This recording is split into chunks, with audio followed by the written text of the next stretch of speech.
that we seem to be stuck on the Scottish Rite period between 1920 and 1940. This was the roaring 20s and the depression 30s, but it has so much good stuff, now that's historian talk, that I felt that we just have to cover it. And so as a recap, let me tell you where we've been in this 1920 to 1940 stuff. In June, I spoke on the economic chaos of the Great Depression itself and how it affected every way of life with only slight mention of Masonry. Then in July, we talked about the Scottish Rite on the national level during these years. Last month, in August, we began a two-part story on the planning, financing, and construction of the McAllister Temple. We talked about the good economic times of the 20s, which were also banner years in Oklahoma Scottish Rite membership. We listed the spending binge of the Albert Pike Lodge of Perfection in these years preceding 1928. These projects were the Boys Masonic Dormitory in Norman, Albert Pike Dormitory in McAllister, Dining Hall addition to the original red brick temple, changing the Albert Pike Dormitory into the Albert Pike Hospital, and finally, the Camp Craig project on Lake McAllister. Then came the decision in 1928 to undertake the great task of rebuilding the temple for an amount exceeding the total of all of these previous projects. I gave you the details of the insurance subscription plan last month. And they were going to use this plan to finance the $500,000 project which they envisioned. The talk ended with the setting of the dates for the big campaign to sell these subscriptions. So we'll start it there. Matter of fact, I'll back up just a little bit and remind you about what the subscriptions are, because I think there's a couple here tonight that weren't here last time, so it might help.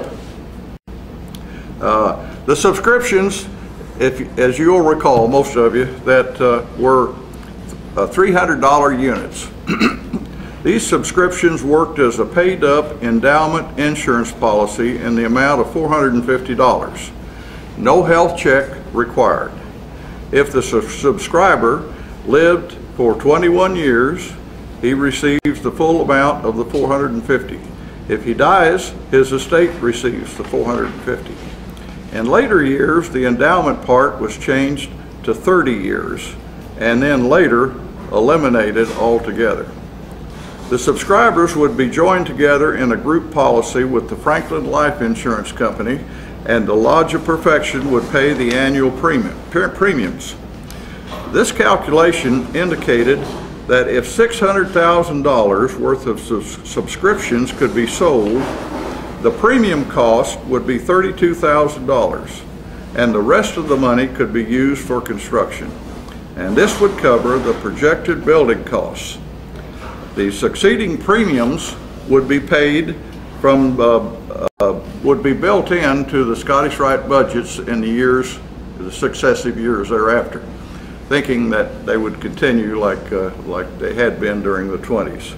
So this was the plan, to sell these subscriptions, and they were going to finance the temple in that manner.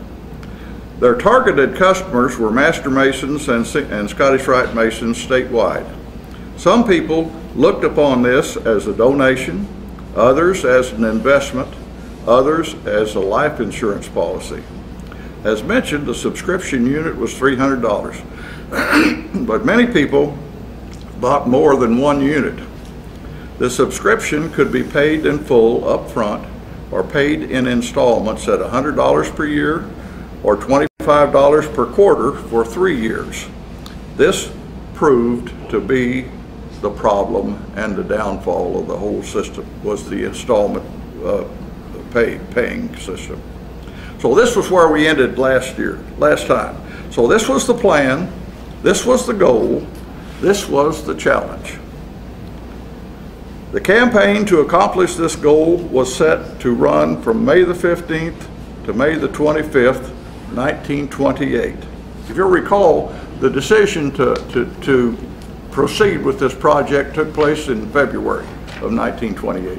So they set the date of May 15th through the 25th as the campaign, just a couple of months thereafter. So this is how they did it. 5 major geographical areas were set up with colonels in charge, and then sub-areas with captains and lieutenants. An example, McAllister was area number 1, with sub-areas covering Waletka to Eufaula, Stigler to Poto, Hartshorn to Kiowa, Atoka to Idabel. The other 4 major geographical areas were Muskogee, Tulsa, Ardmore, and Oklahoma City. And these areas were subdivided just like the McAllister area was. So obviously, this was a very highly organized activity to cover the whole region that we service. On Monday, May the 14th, the day before the drive was to start, the chairman, the colonels, the captains, and the lieutenants all met in McAllister. Enthusiasm was apparent from before the meeting, but it turned to extreme enthusiasm by the end of the meeting. They feasted, they talked, and they made plans. They made speeches, sang songs, and different teams placed bets with other teams. This, I think, was probably one of the great motivations. They adopted the slogan, listen to this is good. They adopted the slogan, "We'll win, we'll win, we'll win, by golly, we'll win." They departed for their battleground areas full of it. Many Masons took off work and devoted the full 10 days to selling subscriptions. Each team would meet each night, turn in their sales, and then plan for the next day. Some teams even made contacts with Masons in far distant states just to make sales. As the work continued, the subscriptions began to pour in. Matter of fact, in avalanche form. All of the workers, colonels to privates, then met on the evening of May the 25th in the temple dining room right here and had a boisterous victory feast. First reports indicated that they had made 2,088 subscription sales of varying amounts for a total of $800,000. After auditing and correcting mistakes, the actual total came out to be $750,000. Now, folks, this was $150,000 more than what their goal was. Their goal was $600,000, and they sold $750,000. So, by golly, they did win. The account I found described this wild and elated bunch on that closing night of their successful campaign as follows. This was in the Oklahoma Mason of 28, I guess. They celebrated, they feasted, they sang songs, they pulled stunts, they tooted horns. They were joined later by wives and family, and they formed a great procession parading the principal streets of McAllister, which had been cleared for them by the police. The parade was led by the Temple Brass Band. The famous preacher, author, and public speaker Norman Vincent Peale, who was, by the way, a Mason and a very active Mason, said many times, "Nothing is ever accomplished without enthusiasm. Enthusiasm lubricates the wheels of success." At this point in the rebuilding of the temple, they certainly had enthusiasm. To celebrate the successful campaign, the 1929 fall reunion class was called the New Temple Victory Class. Pardon me.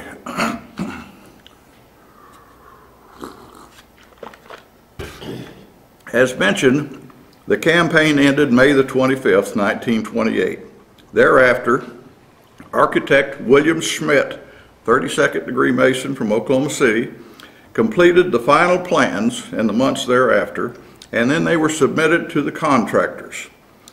And This William Smith, by the way, was the same architect that had been employed and worked to build the Masonic home, boys' Masonic home in Norman.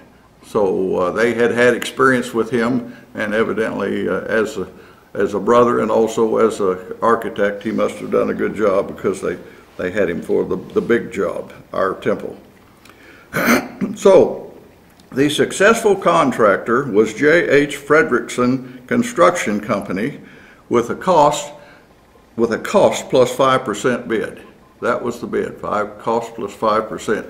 Now this Fredrickson, I didn't know this at the time, but since then I have been reading some stuff on the building of the temple in Guthrie, which preceded this in 1920. There was a gentleman by the name of Fredrickson who was the superintendent on the job with the contractor for the Guthrie temple. He wasn't the contractor, he was just the superintendent. His name was J.H. Fredrickson. So evidently in the ensuing years thereafter, he formed his own construction company and came down, and he was the one that did the construction work on our temple. So he was involved in both of them, one as a superintendent and the other one as the contractor, principal contractor. Okay, the contract was signed in February of 1929. So this was 1 year after the go decision in February of 1928, with construction to begin after the 1929 spring reunion. So they didn't get started until the spring reunion was in April, and then in May, the next month, is when they broke ground and started with the construction of this building we're in right now. 18 months later, November the 17th, 1930, the building dedication took place. Now, to me, it was surprising to see that a building this size could be completed in only 18 months, considering the use of automated equipment was minimal back in those days. However, I found that I was off base, because I checked on the 102-story Empire State Building, which, by the way, was completed in 1931, just a year after this. It was 102 stories, and it was completed in 15 months. So, my goodness, so evidently this was not very out of the ordinary time. So I guess this was fairly normal. I must have been thinking of the first rebuilding of the temple in the Old Testament, which, as you'll recall, took 7 years. The pre-construction hype labeled the building as the $1 million temple, but actual construction costs, by the way, would you pass these down, and John pass those down? The actual construction costs total $575,175.44. Since we are meeting as the Lodge of Perfection and still entrusted with the financial affairs of the temple, I will give you some details regarding what the Lodge of Perfection of the 1930s was dealing with. In my archaeological-like diggings in the temple basement storage area, I have found many great pieces of historical information, which I just mentioned we have over here. Many I have with me tonight if you would like to look at them after the meeting. One of these artifacts was the final audit of the Indian Consistory Temple Building Fund, which this is a part of that you all just received. This audit covered the whole 18-month construction period, May the 12th, 1929 to December the 11th, 1930. A breakdown of the income for the building fund was as follows. You might want to follow me there with the handout. Insurance subscription receipts, $422,000. Interest on money prior to construction, $662. Now what happened there was, as the money came in, these first receipts on these subscription sales, they would put it in Liberty bonds.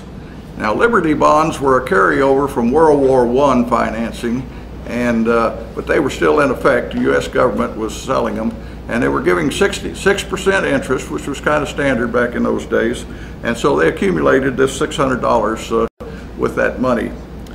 Then sale of old stage equipment and so forth from the red brick temple amounted to $3,000. And then here, net advance from the general fund, $176,407.85. Now this all totaled $602,000, which obviously was more than enough to cover the cost of the building.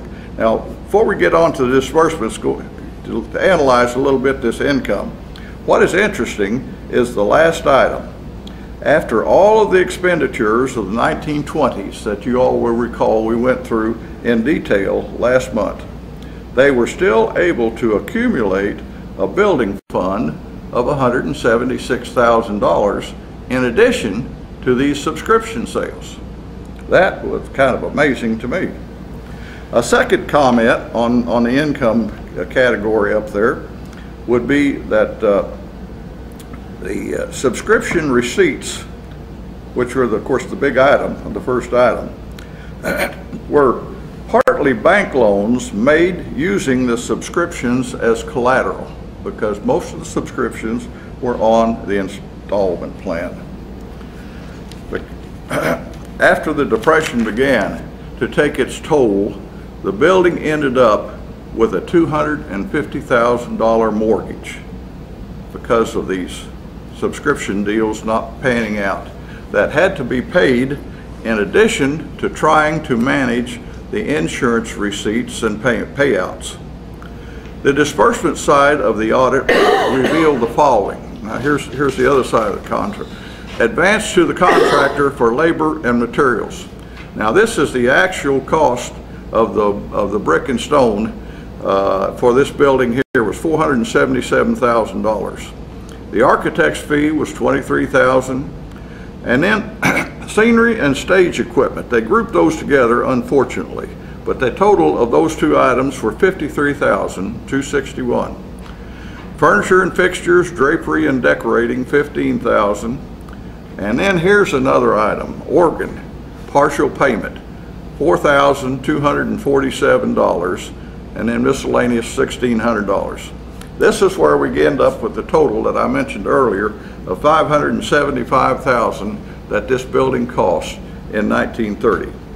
Now we have, again, I'll do some comments and side notes on this disbursement side.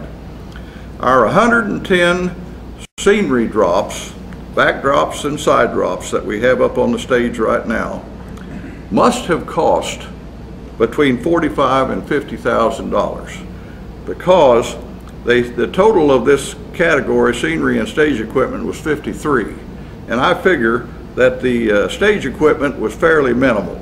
So I would say, just guessing, that probably at least $45,000 and perhaps even as much as $50,000 was what we paid for the original scenery that we have up there.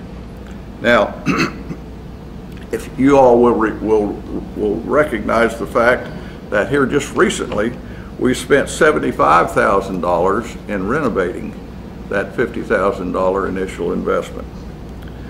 I found a 1932 trial balance, which is over here, by the way, too, which showed we still owed $16,150 on the organ.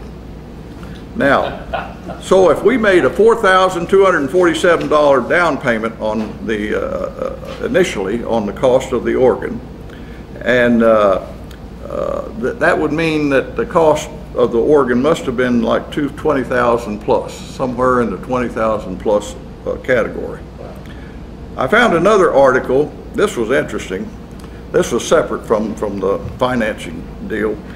This article, which described a special fund drive headed by E.T. Richards, by the way, the family up there that this room is named after, which raised $2,500 in 1937. And this was the negotiated balance on the organ. So our actual organ cost was $20,397 less whatever discount we got when we negotiated this final payment. Now, evidently the organ people had really been bugging them, because the story goes, and Mark Halyard and I both, when we give tours of the temple, if we have time, we tell them about the organ. And you'll probably recall the fact that it was installed in 1930, and then we made the down payment, then we quit paying on it. And so consequently, shortly thereafter, here the Kimball organ people from Chicago come down, and they're going to repossess it. Well, they came down here and they saw those 5,000 pipes distributed in 3 different chambers above the stage area. And at that time, the console was up in the organ loft also. And the only access there was that winding stairway. They said, they figured that it was going to cost them more to move that thing than it would, they'd be able to get out of it afterwards anyway. So they said, you folks pay this when you can, but we're going to. So evidently they bugged them. They must have really to do this, because let me tell you, 1937 was the very bottom of the barrel of the Depression.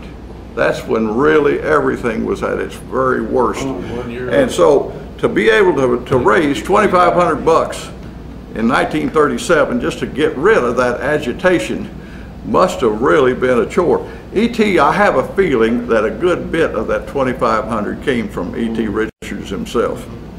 Anyway, kind of a side story that's interesting. As a recap, the decision to build a new temple was made, as mentioned, February of 1928. An elaborate campaign to accumulate funds was successfully completed in May of 28. Construction began in May of 29. Everything looked rosy. The building fund contained over $600,000, which would cover projected costs if all the subscriptions were paid in full. Then 5 months into construction, Black Thursday occurred. On October the 24th, 1929, and everything began to go downhill from there. Suddenly, the Albert Pike Lodge of Perfection, representing Indian Consistory, found itself in debt for $350,000, of which $250,000 was a mortgage on the building and construction. As the nation continued to suffer both economically and weather-wise, people recognized that this was not your normal market correction recession, and the word depression became the description of the times. Indian Consistory began to lose members and eventually lost more than 50% of its 8,000 members. Much of the interior decorating had purposely been left undone so as to avoid the 5% contract fee. We were going to do that after the fact. Well, it wasn't done. So we had a brand new building, but hard times had already begun. One year, 1932 I believe it was, our total income from dues and fees, our total income was $21,000. And the interest on our mortgage alone was $15,000. Interest, this is not principal and interest, the payment, this is just interest. So you can see what kind of a dilemma that our leaders were back in those days. Membership was falling off to, people weren't paying their dues, and yet we had all of this debt built up. I'm sure it looked like a mountain you'll never climb. More than half of the subscribers were unable to complete their obligation, and some of them actually never paid anything at all. This became the major problem then, trying to manage the insurance program. Initially, they tried to get people to pay their subscription obligation, which they finally gave up on, and then they turned their attention and tried to manage our obligation of paying the premiums to the insurance carrier. We were able to pay the premiums through 1934. In 1935, we changed insurance companies from Benjamin Franklin to Atlas. We cut out the endowment aspect and then covered only 2/3 of the people. Now I didn't get this, but I would think what they were doing is they were taking the youngest group of people, the less likely to die, and saying we'll cover them ourselves just with our self-insurance, and we'll try to get the rest of them covered by our insurance carrier. And so this continued until 1937, when we were so far in debt that we could not pay any of the premium payments. We then had no coverage at all. Subscribers were notified that they would now only receive $200 for a death loss, and this would be done if and when we could and in order of the claims filed. Then, 6 months later, this was later decreased to $100. So the cost of the original subscription to the people was $300 if they had paid it, was now worth only $100, maybe. If most of the subscribers had not been Masons, the Indian Consistory would have been forced into bankruptcy. In 1941, the additional tract of land in Norman, which had been planned for a girls' dormitory, was sold, and the proceeds helped some. I could go on through some gory details, but let me fast forward and just say that during the 1940s, plans were set up where subscribers could turn in their almost worthless policies and turn them in for paid up life memberships in the Scottish Rite, or to pay for new candidate fees when sons or relatives came along.